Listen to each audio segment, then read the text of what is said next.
So put this abstract out there to get people's interest in, and I got a lot of response actually. There's people who are looking at the cloud from the DBA perspective or the data professional perspective, to be more generalized, to say, how do I deal with the cloud? Am I going to lose my job? And I tried to come up with a little bit of a clickbaity title here to get people's attention and stress the idea that there's a lot of options and a lot of things you already know are going to apply to the cloud. So let's get into this. I really have 3 goals. You can let me know how I did on these. So I want you to see how these skills map to Azure Cloud. We talked about what a database administrator does and how those skills show up in the cloud. The role changes, but there's a lot of overlap. And the main way that I found to learn, not the only way, but I think it's a very effective way, is to pursue certifications. And I want to talk about what the paths are and so give you an idea of what's out there and how you approach it, and habits and approaches that have worked for me and others. Habits, that's a key word. I've been trying to build a daily or maybe weekly set of processes to keep at it, to keep working and learning. So I want to share that with you in the third part of our talk. So this is me. This is my background. I've been doing IT for a while, and my first job was doing tech support out of college, and I went up the ranks, got to a help desk role, and got into web development. Late 90s, HTML was cool, and learned something called Cold Fusion, and got an opportunity to do to focus in on the database. And very early on, I got my certification and been an MCT for a long time. So I have a lot of interests. SQL has been my main focus, but also PowerShell. I work a lot with IT, so I can kind of go where the market is or where the need is. For a small shop, you end up wearing a lot of hats, and I like that. I like looking around at a lot of things. But a year ago, I had the news that I was no longer going to have my full-time employment, and this was disconcerting to me, to say the least. But I think it was actually good for me, because I've decided, you know what? Yeah, this is comfortable, but I really need to be challenged. And if I'm going to be challenged, what am I going to do? And I've decided to learn everything I can about Azure and jump in and see where I can take this. So right now, I don't have an employer. I'm self-employed. Cobb Information Technologies. I've had this business for some time. I'm a contractor, so I can do corp to corp. It gives me options for work. And I'm doing some DBA roles. I'm doing some automation and scripting. And a couple of those clients, very few small projects in Azure, been able to get my hands dirty with what I'm learning, which has been fantastic. And this is the kind of stuff that I want to do. I want to play right now with an engineering role. I've interviewed. I've done my homework to be good at that. I've got some example work. I've got some projects under my belt, and someday I'd like to take on the architect role. So this is how I approach it, and it's a circle. I'm learning this stuff. I'm getting my hands dirty. I'm making my mistakes. I'm figuring things out, showing people how to do that, and just continue in that process. David, yeah. Scott, I've got a question for you. Sure. Could you just, in your opinion, tell us what you think the difference is between a cloud engineer and a cloud architect? Yeah, the engineer is going to be, think about it like the executor of the plan. The architect is looking at the high level and coming up kind of with marching orders and making sure that everybody's working in a way that doesn't overlap, that doesn't waste work, that they're going to be coordinated, and that their work is moving in a direction that's in line with the objectives of the company. And then the cloud engineer kind of takes his marching orders. Okay, great. You guys need me to build a website. You need me to deploy some VMs. Okay, all right, I'm on that. So maybe like you have your chief and you have your Indians, or you have your general and your soldiers, kind of like that kind of approach. But there's a lot of overlap because the architect's going to be a lot of hands-on, and the architect's going to get a lot of information from the engineers about what works and what the customer needs. So it's not a really clear-cut role. They both share in the planning, and they share in the doing. David, I think you mentioned military. An analogy would be the difference between strategy and tactics.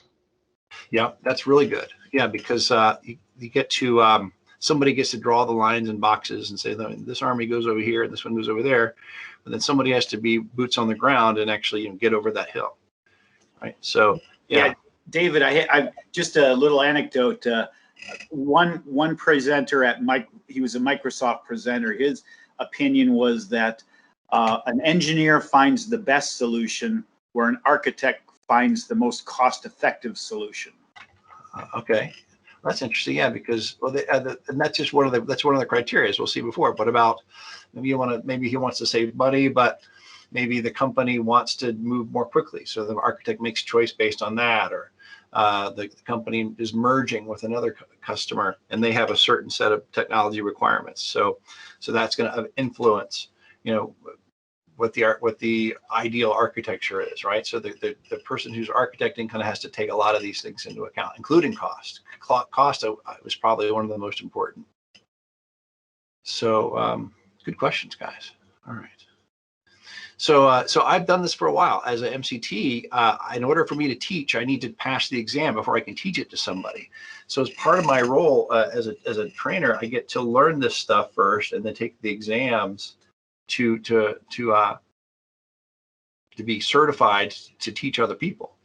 And this last year, I've studied and passed more exams than I've ever had in my life, and it's been very challenging. It's been really great, and I'll try to share as much of it as I can. And a lot of wins, some losses too. So one of the exams we'll talk about today, the Data Platform 100 for the data scientist, I've actually failed that exam. I still need to take it. And so I'm keep improving, I keep learning, I keep going back. And there's a lot of information that I can share with you as I've learned the hard way, perhaps. So I hope this is useful to everybody. So, okay, guys, you're going to work, and then they pull you into the room. They say, hey, guy, guess what? Or gal, we need your help. You're the DBA. We're moving to the cloud. So how are you going to deal with the data in the cloud? Okay, how are we going to migrate? Okay, what kind of tools? Should we use IaaS or PaaS? Do you even know what IaaS or PaaS is? Do you want SQL and a VM? I've heard about managed instances or Azure SQL database. Should we use that? There's all these other tools. What about Data Factory? Cosmos DB, that sounds great. Should we use that? Azure Synapse, that's the new cool thing. And you're the DBA, and they're going to come to you, hey, how do we use these? Which ones do we need? Okay, so how do you advise them? Where do you start with that? And I think you start by understanding. And your role as a DBA, you need to know what the database, what the data is for the organization. Not just SQL Server, could be a lot of different representations of data. Okay, I like to focus on SQL and relational databases, but there's data all over the organization. And if you broaden your role a little bit, you can think about it in terms of protecting it. You don't want to lose it in a disaster. You don't want to be hacked. You need to move the data around to vendors, to customers, importing and exporting as customers and partners need. And you're supporting the organization. Everybody who's building something in IT, there's data there behind the applications, behind the reports, behind your analysis. So you're supporting that organization. And when you go to the cloud, you're going to be doing this work, but you're going to have a set of processes that you don't do as much anymore. And then you're going to have a set of processes that you are doing more. And I'll link to this book at the end of the presentation, and I'll show you a chart that represents this. But thinking about, hey, as a DBA in the cloud, now I'm going to be doing more optimization, experimentation, and data architecture. Okay, so actually, let me go ahead and I think I have. Hey, David. Yeah, go ahead. One thing I was going to say is in the previous slide, one of the items that I found, like from the cloud's perspective, is also the data lake aspect of it, not just the traditional databases.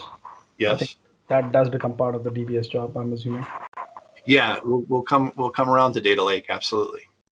Which I kind of associate that with your analysis services, right? So actually we'll get into that and we get into the details of the different certifications and what they cover.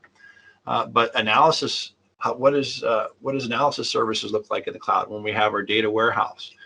What does that look like in the cloud? And you need to understand that from a DBA perspective as well. So there's a set of tasks here from this PDF guide that lay out the tasks that a typical DBA might have as part of what they do. And there's things that they don't have to do so much. They don't have to think so much about scaling. There's tools that are going to do that scaling for you more straightforward way. Backups can be managed for you. Maintenance, things like patching, things like that. Maybe I don't have to do those so much anymore as a DBA. Okay, so there's other tasks there as well that I don't need to spend as much time on because the cloud is giving that to me as a feature. So part of what I'm paying for every month is some of these features. I don't have to work on them so much as a DBA. But I will spend more time on some of these other tasks, right? So maybe I'm going to be spending a lot more time moving data in and out, thinking about cost, okay, thinking about performance, thinking about working with the business. So that's another benefit here. I don't have to do so much grunt work keeping things working. I can talk to the business owners and the stakeholders, okay? And I can work on optimizing my applications, okay? And then they start, in addition to those things, now you have to think about additional things. How do I govern this in terms of cloud? How do I secure it? And how do I architect? How do I design this? Okay, there's all these additional concerns.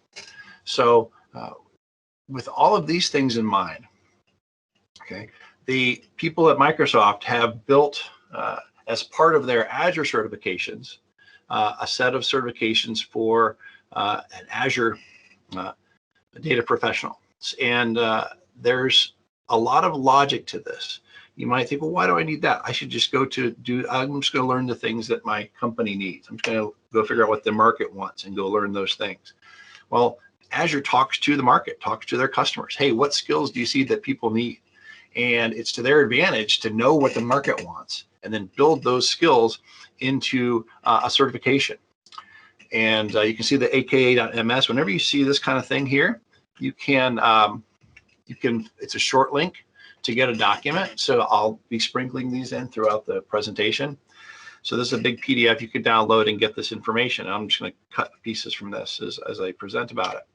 But this is the big picture for the all of the Azure certifications.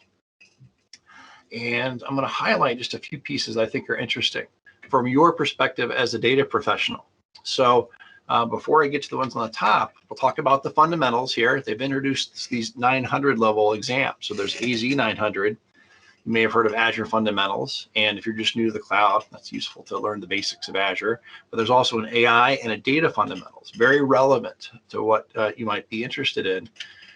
And then you have these various, oops, that's a little too zoomed in, everybody. Sorry about that.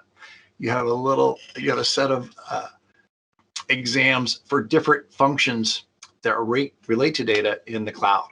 Okay, so we'll talk about these ones that are highlighted up here.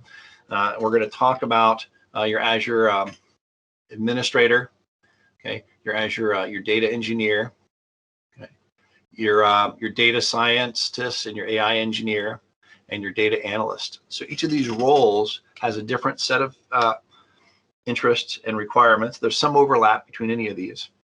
And we're going to see how they come together in the certifications. And think about, as we're looking at these things, what might interest to you as you're looking at these. So why does this matter, right? Why don't I just go to work? Why do I need to spend time on this stuff? And who cares, right? I'd rather just go let me learn. Let me go play in it and I'll figure it out. So I like this post from Josh Duffney. He talks about certifications. In one sense, they don't matter. It's really about what you can do. It's really about the work that you can do is more than what tests you've passed. Okay.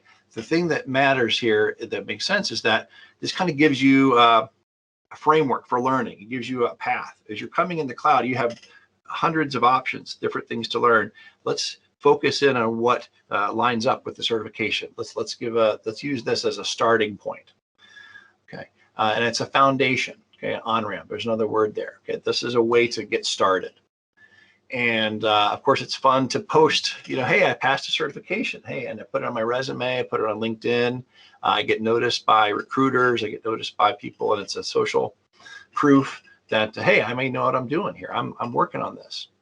And so all those different reasons certifications are useful. So I like Josh Duffney and his posts. This is from one of his posts. And again, I'll share all these links so you guys can get to this. All right, so if they matter, how do we take them on? So fundamentals, I'm going to go ahead and take the chance and say for the group that's here, fundamentals are nice. There's no reason you wouldn't take these exams. They're certainly going to be helpful. But if you have worked with IT for a long time, if you're already dabbling in the cloud, you already have some of the basic concepts, that this may not be for you. This might be for more non-technical people that are coming into the cloud. So you can skip ahead of these, and there's nothing wrong with taking them. They're actually at a reduced cost. And there's a link to all of these, and there's an article here about mastering the basics. Because I think Microsoft's doing a really good job of making this accessible to people who are just coming into the industry. So whereas we as IT people, as developers, as data people, we kind of forget how much we know.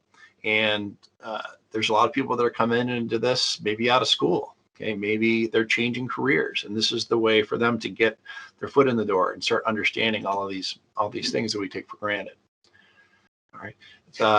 The next step here, I would suggest, and I'm going to point this out to you, not for everybody, this is optional, but I do recommend that you consider the Azure Administrator as a initial certification. If you're IT, okay, if you're an administrator, this is really somebody that focuses in on the core administration tasks. And they advise somebody that takes this, that they should have at least 6 months of hands-on experience already working with Azure. Now, you can compress that. If you just go study and you do the work, you can simulate 6 months of experience with a lot of sweat and effort and really do your homework. But it definitely requires a whole lot of hands-on. And you're going to be using these tools, and these tools will keep coming up again and again. PowerShell, CLI, which is the command line interface, the portal, of course, and Azure Resource Manager templates or ARM templates. These keep coming up in a lot of exams. In order for you to do well, you'll need to know how to do things not only in the portal, but through some of these other approaches. So this is a great foundational exam. And this is one of the first ones that I got. So your data engineer, this is probably the core focus for the folks that we're talking about today who are looking at this. And this is the most intimidating in a lot of senses because there's so much covered. And I can't get a certification by taking just this one exam. Okay, you'll notice here, it says here up here, exam 1 of 2, the data engineer associate, this is DP 200. This is for implementing an Azure data solution.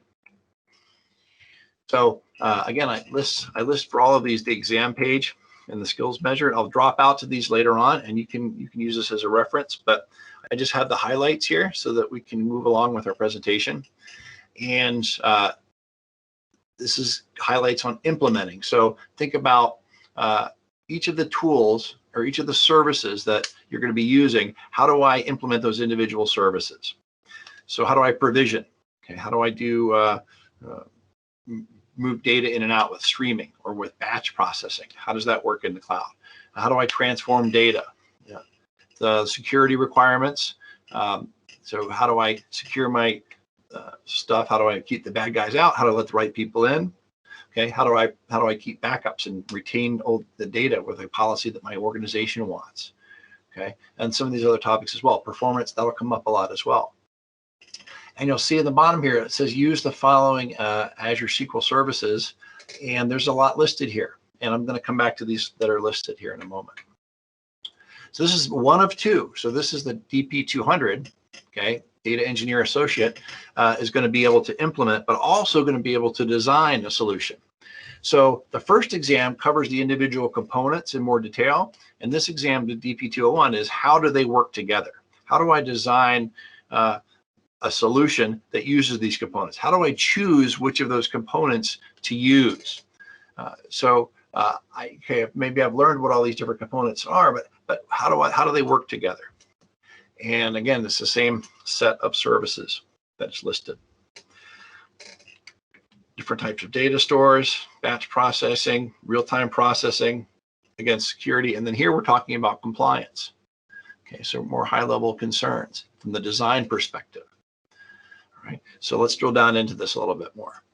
So, and again, when we look at the different services that get covered here, Azure Cosmos DB, so that's your NoSQL. Okay, that is your document store that's JSON. Now you can talk to this thing with SQL or through different interfaces like MongoDB or GremlinDB interfaces, and it's a global. You can have multiple copies around the world. You can make very fast reads and writes, highly scalable key value store that you can use to support a global application. And it's probably one of the most new things from somebody who's coming from a SQL perspective. Okay, and on the other hand here, Azure SQL database, this is going to be the most familiar to you. You're coming from a SQL Server background, and there's different flavors which we'll talk about. So Azure Synapse Analytics, that's the new Azure SQL data warehouse. This is combining warehouse features with some streaming, real-time analytics capabilities. It's kind of a rebrand. I think they came out with this like a year ago at Ignite. And the data lake storage. So how do I store all this data that I want to analyze and work with in my environment? Okay, data factory. This is the replacement for SQL Server integration services. How do I get data in and out? How do I do transformations of the data? All right, stream analytics. How do I pull real-time or near real-time data from things like Internet of Things or logs or Twitter or any one of 100 sources where I need to get data that's coming continuously and grab pieces of that data that's relevant to me and try to report on it near real time. Okay, Databricks, we'll talk about it when we get into the data scientist. This is an implementation of an Apache Spark. Basically, think about this as like a workspace for doing machine learning. This is the primary tool set for doing machine learning in Azure and blob storage. So you can relate this in your mind. This is one of the basic building blocks for the cloud. Okay, and when you think about blob storage, kind of a basic component, and then you can think of data lake storage as kind of a premium version of that with additional features, extra lower layers of security, scaling. You can create hierarchical data stores. So two ways of storing data in the cloud when you're doing analysis on that data. So, and all these are topics in and of themselves. I can't get into them in the level of detail that I'd like to. I'm going to touch on some things that I think will be useful to you. So there's in that document, I showed you that aka.ms document, and there's other ones here. Each one of these paths, okay, we're starting with the data engineer. They have their own separate URL with a PDF and some documents that describe the learning paths for these. So if you go into Microsoft Learn website and look for DP200 or DP201, you'll see these learning paths. Sorry, this is not a good quality picture. This is a JPEG. I just realized it's not. I have a, but you can find it online in the PDF. So the different topics that are listed here are laid out for you in methodical modules that you can step through. Okay, and this is all for free. You don't need to pay for access to this, and you can learn this stuff online. All right, so this is fantastic, and the way that Microsoft is presenting this and making it easy for you to use on your own and learn on your own without having to spend money is phenomenal. So a couple useful links. I'll just click on some of these here. So when you think about all of these choices here, and I'm overwhelmed. Why do I have to have all of these different choices? What are they all for? The documentation for this is really phenomenal. And I'm linking to I'll probably link to a dozen or 15 different things as I go through the presentation here. And I'll call out a few of them. And a lot of times you'll get these decision trees in the documentation here. Here I'm under Azure and the cloud adoption framework. That's a whole other topic. When you're making your decisions as an architect, which data store do I need? Which data service do I want? It kind of leads you through this here based on the information that I'm looking at. Well, do I need to have control if I'm pulling in data? Do I need to have control of the operating system? Well, then maybe I need to create my own VM, maybe install SQL Server on that. Well, is this relational database? Okay, well, you know what? I can use SQL or maybe one of these other open source options. Is the application I'm working with compatible with Azure SQL Database? And there's a lot of provisos there. We'll talk about that when we get into it a little bit more. It's not easy for most workloads that are running in SQL on a virtual machine to just be copied and pasted and put into Azure SQL Database. There's a lot of limitations to get that migration to work. So if you can't make that work, at least on the initial go, you might want to put your data in a virtual machine. So it kind of walks you through the set of choices that you're making. And if you look at this, this gives you a really good high-level architectural guide to decide which tool you need. And a lot of the exam questions are going to be laying out different requirements. And they'll come up with things like, hey, you've got data and it has to be queryable in a graph interface. I need to be able to use graph queries. Well, there's really only one choice if it's graph queries. Okay. Hey, you know what? You're doing data analytics and you need to be working with unstructured data. Which tool should I use? Oh, well, that's Azure Data Lake. And understanding this decision tree takes you a long way to understanding how these things work together. So just a couple of other links here I'm going to call out. There's a link here for, actually, it looks like I broke that link. That one's broken. If I look through here for common database scenarios, there's some architectural choices there. Whoops, I wanted to do control click on that one. Uh-oh, let's see if I can get that back.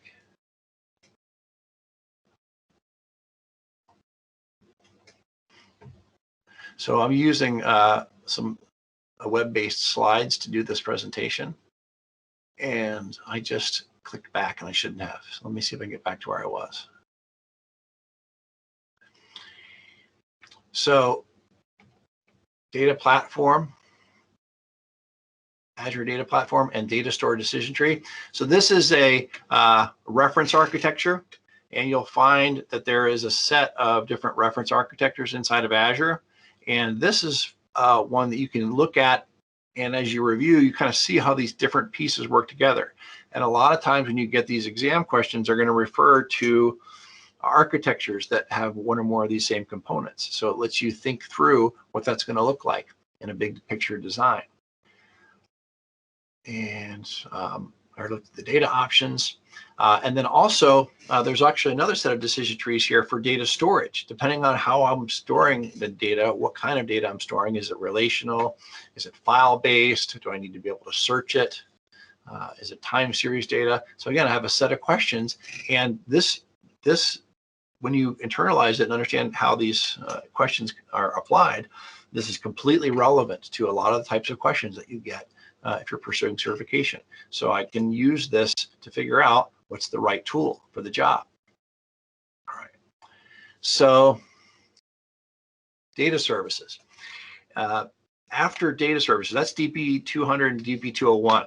And that's a little bit older than this one. This was released earlier this year, I believe. And the idea behind the database administrator associate, the folks that are doing the engineer role, that's planning, that's implementation, but they still need somebody to administer. They still need someone to take care of the data. Okay, so I remember all these scary stories about how the DBA role is going away. That's not true. You're going to be doing different things, though. You're going to be working with a SQL Server that looks very different than the one you work with right now, because you're going to have not just the SQL Server, not just the VM with SQL in it, but also the platform as a service, so Azure Data Services. Okay, and so the DP300 is the DBA. That's almost direct mapping from administrator on-prem to administrator in the cloud. So those two topics that we had before with the data engineer, This is a lot more narrowed down. So instead of throwing a dozen different or 9 different technologies at you, I'm still throwing just SQL at you, okay? But you'll see that there's a lot to working with SQL in Azure, because you have to decide whether you're working with SQL in a virtual machine or SQL database, what's called SQL Managed Instance, okay? And this set of links is going to point you to a lot of free content from a couple of the staffers over at Microsoft, and it's really just phenomenally good. The quality here is just excellent. The LinkedIn posts from Bob Ward, little chunks. They broke this training down into little 5 or 10 minute chunks, and you can learn from what does SQL look like in the cloud? How do I work with it? And it's totally targeted to people who are just starting out with these 2 links here, the fundamentals and the beginners. And then they have some different advanced scenarios here. This will link to a set of repos in GitHub that let you create and work with all sorts of scenarios with SQL 2019. Maybe you're going to do VM, maybe you need to create availability groups. You want to do different migration scenarios between SQL on-prem and SQL in the cloud. You want to experiment with a lot of the advanced features. Let me just jump into that real quick.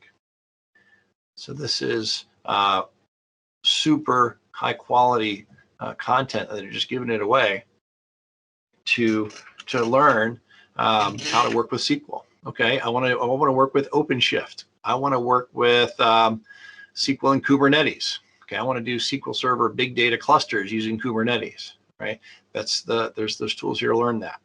Okay, all the different ways for learning it from the Azure SQL perspective. They give you labs, they give it all away. It's really phenomenally good material.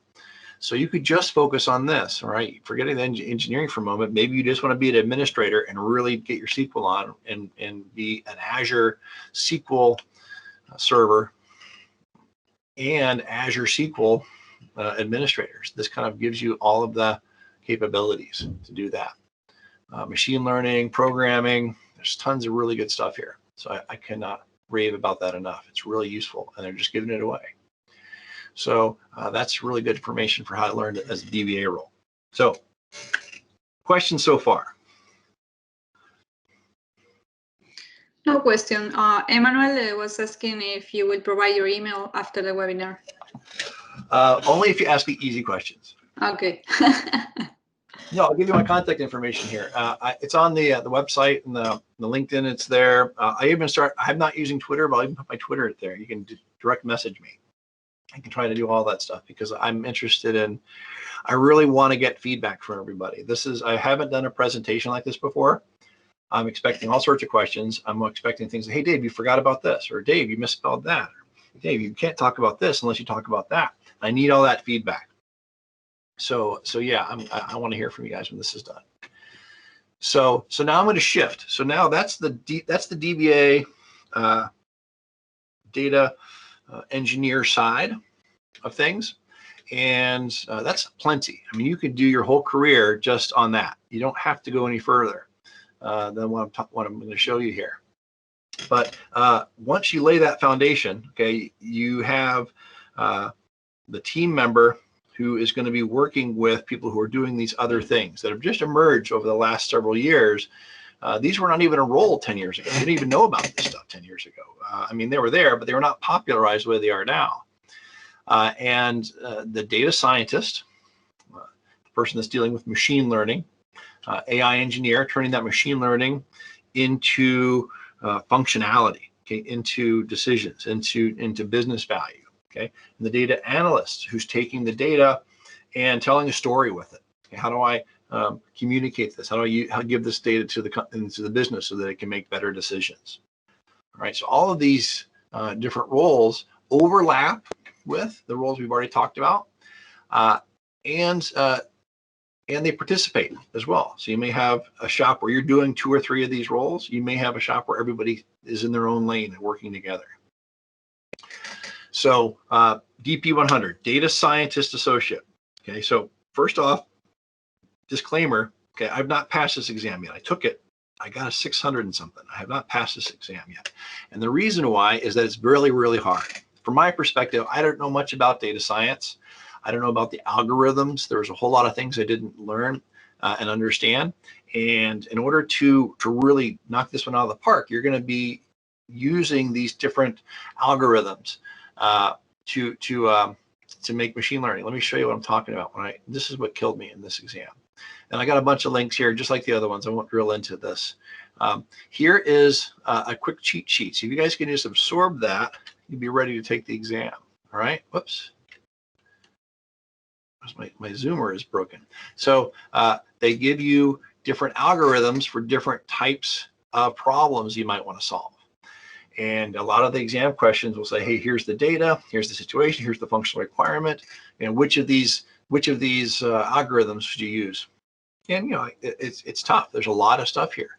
And the good news is that if you're learning this, a lot of times when you're working with this technology, you can get a tutorial, get a hands-on that kind of gets you started, and you don't have to necessarily create the function.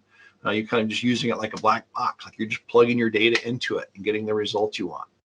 So that was what I did a lot in my learning, but there's a lot more knowledge there to be grasped as well. So different information here. Again, this is another learning path. So you can go through the steps to learn this as you go.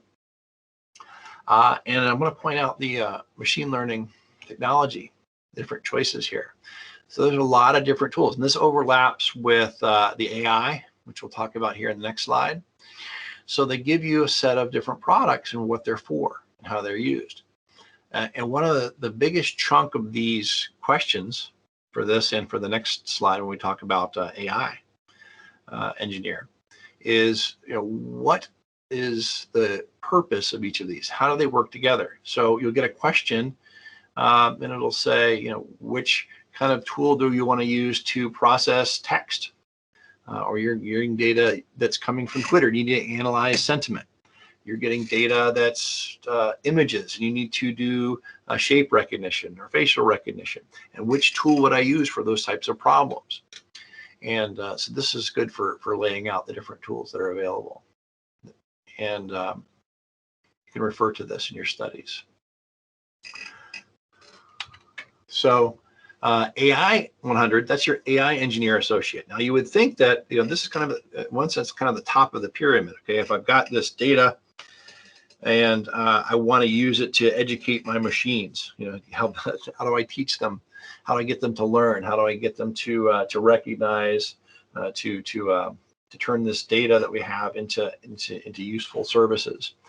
But in a lot of ways, this was actually one of the more easy exams because it didn't get into the weeds of the functionality so much. You're kind of plugging in stuff that you got from the machine learning, the data scientist. You're plugging it into these tools. So this was not as technical as you might think. If you're studying for this, I would really encourage you to give it a go because in a lot of ways, this is kind of like cutting edge. This is like state of the art. This is where technology is bleeding edge right now. So you get to focus in on Azure Cognitive Services and see the different types of tools and things that you can solve with this, and recognize how do I use each of these? How do I stand them up? How do I connect them to each other? And this kind of walks you through the different options that you have to work with them. So again, I didn't find this difficult. This was you kind of look at the different technologies, you get a feel for how they work, you do some tutorials and step through them, and you get a pretty good sense really quickly of how that works, and really have done a good job of making it easy to take this on. So and there's another learning path for that as well. All right, and I like to look at this, and actually maybe I should put this after the next slide, but I just thought it was cute to have the data science hierarchy of needs. So this is from some lady that posted this on Medium.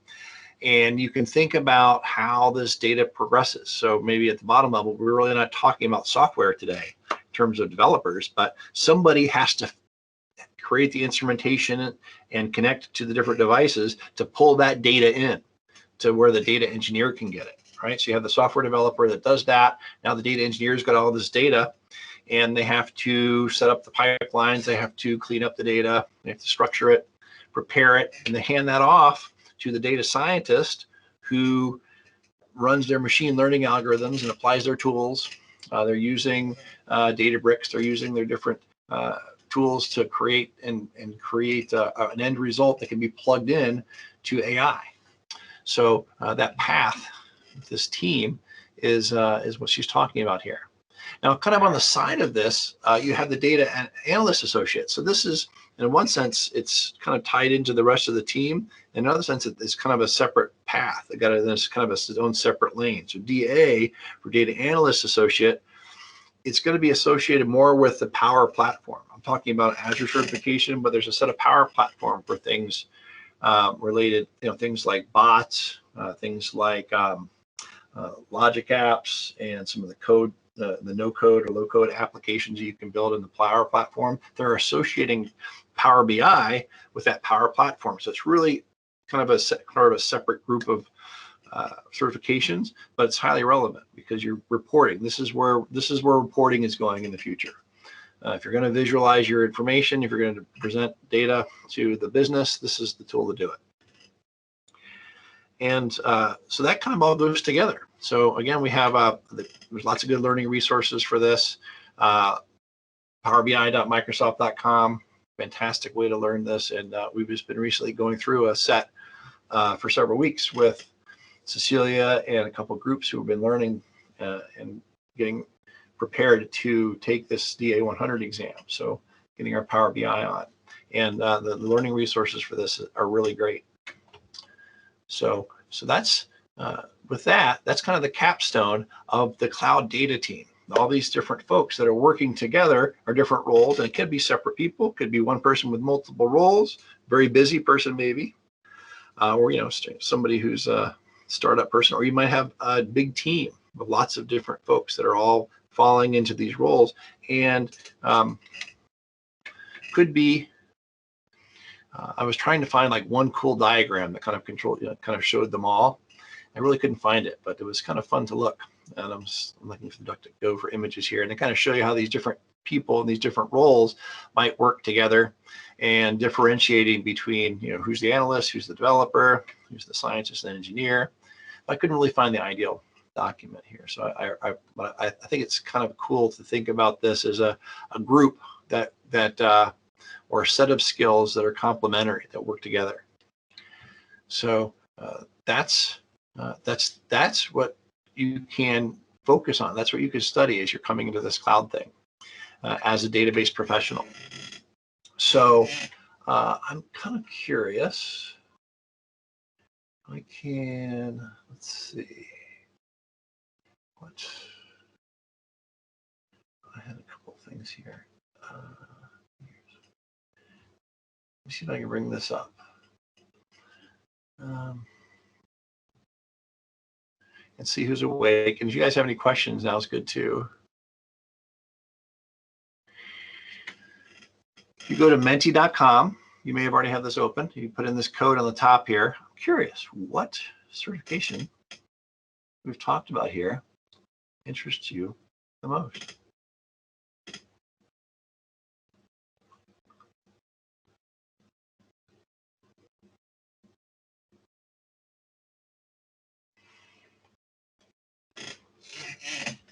So this is menti.com. So Cecilia turned me on to this as a kind of interactive polling. I think we could use this a lot of ways for the user groups, for any presentation really, to get feedback and useful information from the group participation. I'm curious if anybody can comment. I think maybe it's disabled. Maybe I need to do something. I'll figure out how to turn it on next time. Looks like there's comment functionality here. So there we go. On the Teams meeting. So if you see it on the Teams meeting, you'll see some comments. Oh, it's over here. Oh yeah, I hear you guys. I see you guys talking. Okay, good. And this works too. I guess we don't need two chats. Yeah, keep chatting in Teams. Yeah, that does work. That's good. So, all right, we've got you kind of all over the map. I think it's interesting that there's no representation for AI. Looks like data engineer and data analyst are best represented here. And one person for the database administrator, a couple for the data science. All right, so this is good. So, all right, guys, thank you. That's awesome. So let me see. I'll come back to this. I need to figure out is, there, go back to my main display there. All right, so that being said, with my poll, 7:35, so okay, I've only got a few more minutes here. That's the information. Now let me try to distill to you some approaches that you can take. Again, I'll give you the links to all this stuff. You don't have to try to catch all this. There is a generalized approach that you take when you're studying. And so the things that we're showing you, the documentation is excellent. So they give you the skills measured. They give you exactly what they're expecting from you. And if you go look up, let's say DA 100 or DP 200 skills measured, you have that document. And if you look up the same name and you look up study guide, you'll see that a lot of people do this on their blog. They say, hey, I studied, here was my study guide. And you start off by looking at those skills measured. And whenever you find a skill, you want to go, okay, well, how do I learn that skill? Then you go and find it in the documentation. So they'll write a link for all the skills measured. Here's the link to the documentation on that. Here's a link to the documentation on that. And sometimes they'll give you that as part of their guide. So I find those to be very helpful. Now, I'm typically using those when there's something that's not clear to me in the Microsoft Docs. Then I'll go and find somebody who studied for this. They put their guide out there and I learn from them. Oh yeah, they use this resource or that resource. Okay. And then the learning path. So now they're doing another step for you. Now they're breaking it out into this learning path. So rather than trying to figure all this out, how do I learn this? The learning path breaks it up into logical chunks for you. You've already seen those diagrams. You're kind of, maybe you get 3 or 4 modules in each topic and kind of drill in and figure it out.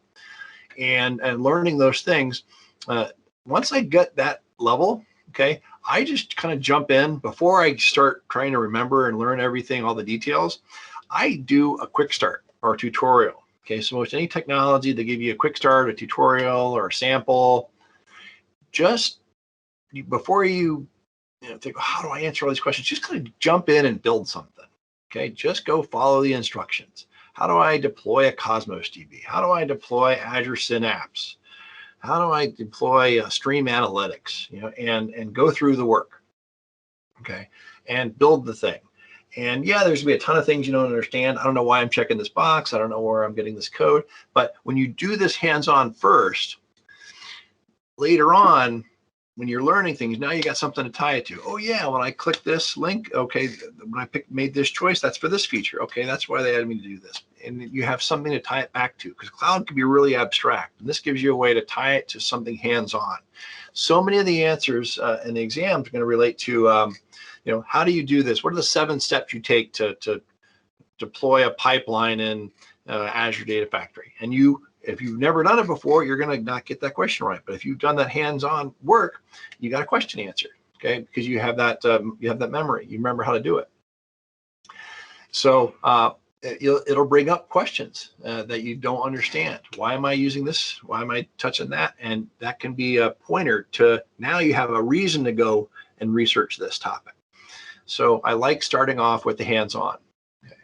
And then once you've gone through this and you've kind of touched things in that way, and you've gone basically the hands-on that you need to do, you've done the learning path, practice exams. So right now, the cool place to go, I think, is Whiz Labs. You have a lot of exams that are $20. Sometimes you get deals and discounts. There's other sources as well. MeasureUp, I think, is pretty expensive. Udemy, I think, is not as great a quality as I've seen in the Whiz Labs. And the practice exams are important. You could leave it out and just kind of study on your own and go in. If you used the tool for a long time, if you've studied it really effectively, you may not need to practice exams. But there's a really good trainer I respect, Tim Warner. So I'm sure you've seen him out and about talking about Azure. He's a phenomenal trainer. And he talks about his search study pyramid. So he puts a bunch of free information up at his website here, mw.info. So if you're learning anything in the Azure or Microsoft for that matter, anything technical, start off with your theoretical knowledge. I'm reading about how it works. I'm learning all this stuff, all these terminology, all these new things. But then I want to turn it around and do it. I want to go build it. I want to run the sample. I want to run the quick start. I want to get my hands dirty. And then when I've got those three things, now I'm ready to start doing exams, because when you go in and look at these questions and these practice questions, they kind of tune your brain to think in terms of question and answer. Because it's one thing to do it, it's another thing to be asked a question and have to pick from a list of potential answers. So and it's always going to be difficult. Okay, you're not going to do these things and knock them out of the park. They're going to suck. You're going to do them and you're not going to be getting a lot of answers right.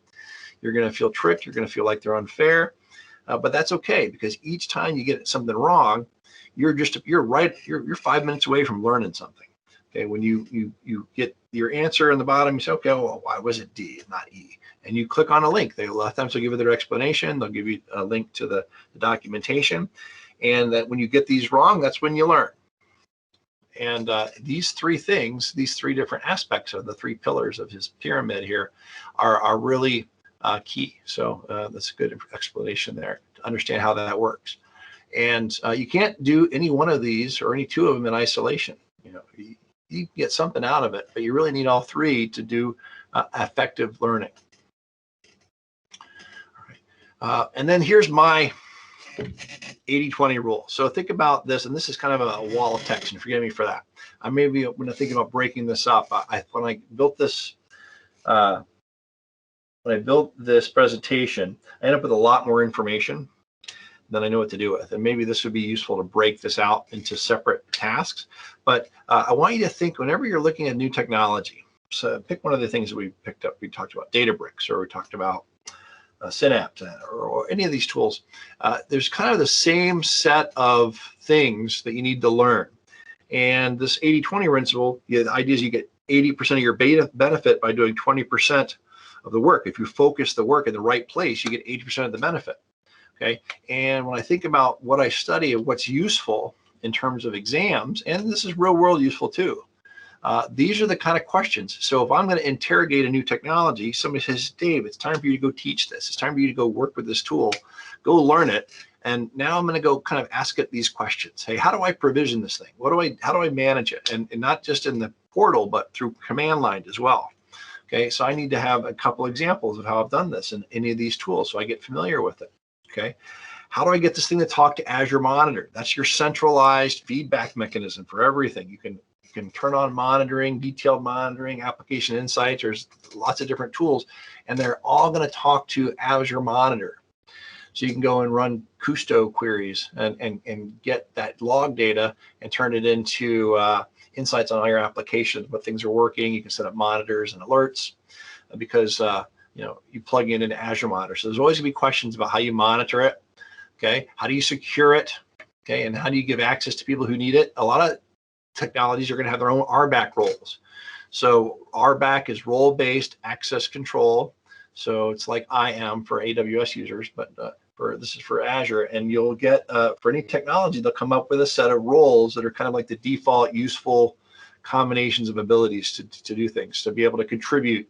There's a contributor role. To be able to read, there's a reader role. So you might have a Databricks reader role for somebody that needs to read from Databricks, as one example. So you learn what those relevant roles are, and how do you give people access if they're activate Azure AD? What if there's a group? Okay, what if it's a machine, like a system managed identity or user identity? How do I grant access? Okay, a big one is the SKUs. So typically there'll be a free or basic tier. There might be a standard tier, maybe a premium or a business critical tier. So every different product has different levels. And the idea is that, with no information and you're just trying to pick a new technology, you want to spend as little as possible. So you're going to pick that lowest tier. Okay, I have a database. I have an Azure SQL database. I'm paying $5 a month for this Azure SQL database, the very lowest pricing tier for Azure SQL database. And I can learn how it works. But as you go up in the features, and you need things like high availability or redundancy, you need to have more load capabilities, you need to be able to run it inside of your own VNet. These different features that are going to be maybe enterprise level features might require you to have a more expensive pricing tier. So a lot of the questions are going to be around, hey, here's the tool, here's the technology, and the user needs to have this and this feature. So what's the cheapest SKU that they can get and still meet the requirements? A lot of questions are like that. So understanding the SKUs is really important. And then how do I scale it and how do I make it highly available? So these are similar, but not the same thing. So scale refers to how much load.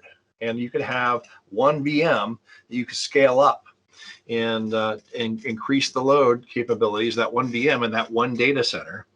But if that data center goes down, it doesn't matter how much you scaled it up, that your users can't get to it anymore. So if you're going to make something highly available, you need to make it redundant. So you can have you can set up high availability within a data center. So you can have update domains and fault domains. So your stuff is on multiple racks or different parts of the data center. Could be a multiple availability zone. So maybe within US East, maybe there's 3 different data centers in US East, and you can use those different data centers. So that if one of those data centers goes down, your other data centers in that same region, okay, the different zone in the same region would be up. Or maybe you want multiple regions. Maybe you want to have something on the East Coast and the West Coast. Most technologies are going to have ways to do this, and you need to understand how do you implement that in order to do well on the exam. So these are kind of the questions that are going to come up for anything that you're studying in Azure. And this is a little. I think there's probably a couple more. I didn't want to go too far on this list, but I really think that it's kind of this can focus your technology studies, right? You don't have to spend a bazillion hours. You can, in just 5 or 10 hours, you can get a good feel for any new technology and how these things are implemented. So, any questions for that stuff so far? And before we get into our next phase, and then I'll give you guys some time to talk and ask questions. I don't see any questions so far. Okay, great. All right, so home stretch. So thanks guys for bearing with me here. This is a little bit difficult for me because I kind of getting into more and going out of the technical role of, hey, here's what you need to know, to, here's the motivational side, or here's more like the process side. As a human, how are you supposed to do all this? Because it's a lot to do, and it's intimidating and it's difficult. There's a lot of things that make this difficult. And I run into folks that are interested, but they have a lot of challenges. So I think these things are key. Maybe there's more, maybe I can boil it down more or less, but this is kind of what I came up with, and I hope this is useful. So can you see yourself being a cloud data professional? Can you see yourself already that's the finish line? You kind of have to see yourself there already. So you can use your brain to kind of work in your favor instead of working against you. This guy, Dr. Benjamin Hardy, he does blogging. This is a link to his website, his books. A lot of stuff he gives away for free. He sells books and programs, but I'm getting a ton of value out of a lot of his free stuff. I think I got one of his books a while back. Personality Isn't Permanent is one of his books. And he basically talks about, and he gives a lot of good anecdotes and examples. Once you see yourself a certain way, then your work and the things you do every day and the daily decisions just kind of fall into place. Like right now, I might tell you, hey, you need to study. You might say, yeah, Dave, you're right. I need to study. I want to learn. But you won't. Maybe you go play video games. You're going to go Netflix or whatever you like to do. But if you see yourself as, hey, I'm a data professional. I'm a cloud platform professional, and I'm learning new technologies, and this is just part of my life. This is how I roll. This is what I do every week. I'm always learning something new. Now, when I don't even have to tell you to study anymore. Now you're thinking about, hey, what can I learn today? What's the next thing I got to learn? Hey, I got goals. Where am I going? How do I get there? Because you see yourself this way.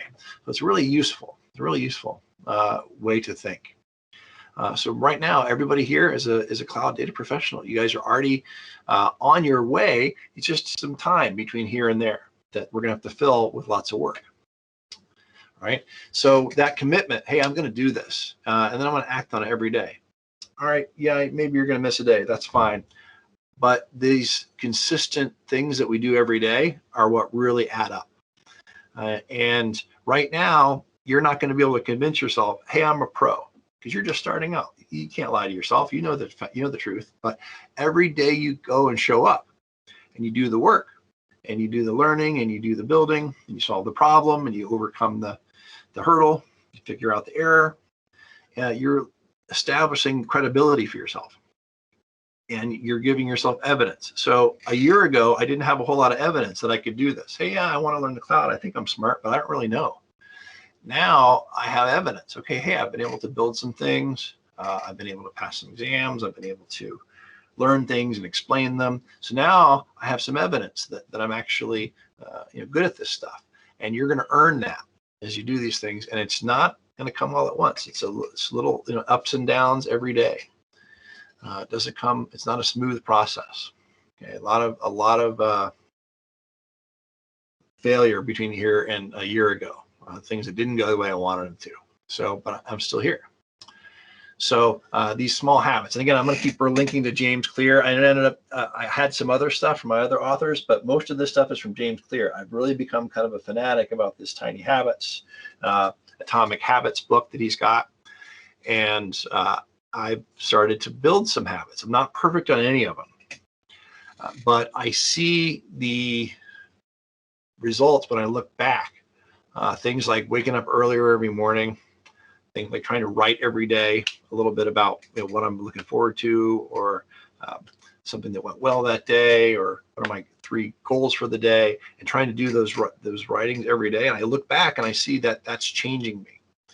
That's making my situation improve. And you're gonna do this as well. And some of you are already doing this, but now you're going to apply it to this cloud career that we're building. So you're going to run into things you're afraid to do. I'm afraid to do this in my work. I'm afraid to fail. I'm afraid to get up in front of people and talk about this. Okay? I'm afraid to go and take a test and blow $125 and fail it. Okay, and there's no getting away from the fear. This is one way to deal with it. You keep showing up and doing a little work on it, even if it's small, even if it's just a few minutes a day. It's funny, like if I can just get up, if I'm really nervous about something, I'm putting it off. I can tell I'm putting it off, procrastinating all day long. I don't want to do it. Kind of a dozen excuses. But if I sit down and do the thing for just 5 minutes, something happens. The door opens up and I can keep going. And you know what I'm talking about. If you just kind of get away from everything you're afraid of and just work on it. So action makes a difference. One of the big objections, you know what? I got no time for this. There's way too much to learn. I can't do it. I don't have enough time. I'm fully busy. I'm 100% utilized in everything I'm doing. Well, it turns out you're probably not. You're probably following a bunch of different distractions. You probably have more time than you think. Or maybe you've got time, but you don't have focus. And this guy, there's a link to this book. If you look up this name and this book, and I'll link this as well. This guy wrote a book. It's called Hooked. He was somebody that worked for like Facebook or one of these companies. They try to build applications that are addictive. And then the guy had a change of heart, and he wrote this other book, Indistractable. So what's the opposite of being distracted all the time? And really good information here. And I realized, wow, I'm checking my phone all the time. I'm looking at my email all the time. I'm distracted. And if you can free yourself up from that, it gives you a ton of time and, more importantly, focus to do things that matter. So number 6, continuous improvement. So this every day, if you can just get 1% better every day or every week or whatever time frame you care about, as long as you're just improving, not against somebody else, but whoever you were yesterday. This is the secret, I think, because we're going to have to do this the whole working life, and maybe even after. We're going to have to keep on learning. And this ongoing process here, there's no finish line, okay? And there's something that happens when you keep doing this. You get, the ball rolls faster. Okay, your legs get stronger as you're climbing the mountain every day, step by step. And this is super important. Continuous improvement. The teaching pyramid. I'm going to throw this at you. You may have heard or seen this before. Hey, if you're just listening to me talk right now, you might remember 5% of what I'm going to say. Maybe you read, maybe you get 10%. If I play a video for you, maybe you'll get a few more percentage points. But look at the bottom of the pyramid, okay? If you discuss this with each other, now you're going to retain half, okay? If you go and do this, you're going to retain 3/4. If you're going to teach it to other people, now you get 80% retention. This is just a generalization over lots of different knowledge areas, not specifically for cloud. But you have the best way of learning is these things on the bottom, which basically involves doing it yourself or talking to people or showing people how to do it. And that is how you're going to learn. And if you know all this cloud stuff, but you can't communicate it to people, or you can't show people how to do it, then it has a lot less value. So that's how you're going to maximize the value of the things that you're doing. Community support. So that's your accountability. So tell somebody in the community, hey, I'm going to go study this. I'm working on this certification. And you know what? I'm committed. I'm going to do an hour every day, or maybe I'm going to do 10 minutes a day or 5 minutes a day. Doesn't matter how big it is. Actually, the smaller the commitment actually is better. You tell somebody and they help you. They hey, how's that going? How are you doing this study? Oh man, I'm distracted. Well, let me help you. And you help them. And this group that we have here today is a huge resource. And I'm glad you guys are listening, but I also want you to help. I want you to find a way to help. You don't have to present. There's lots of different ways to help. But you communicate and you participate in the community, and it's going to help you as a side effect. So, and then number 9 is do something today, now. We're done. Make a decision. I'm going to do this. I'm going to go for this. I'm going to set aside X minutes a day. I'm going to sign up for the exam. Whatever it is, just you're going to have to do something. And if you do something, even if you just tell somebody you're going to do something or make a promise, put my DM here so you can Twitter me. I don't get direct messages, but there's my Twitter. Dave, I'm going to do this. And that action, that commitment is how you start. You only have now. You know, just tomorrow doesn't come. You got to spend time today doing it. So those are my steps to take. Any questions you guys have, I'm happy to hear any questions or comments. And that's my presentation.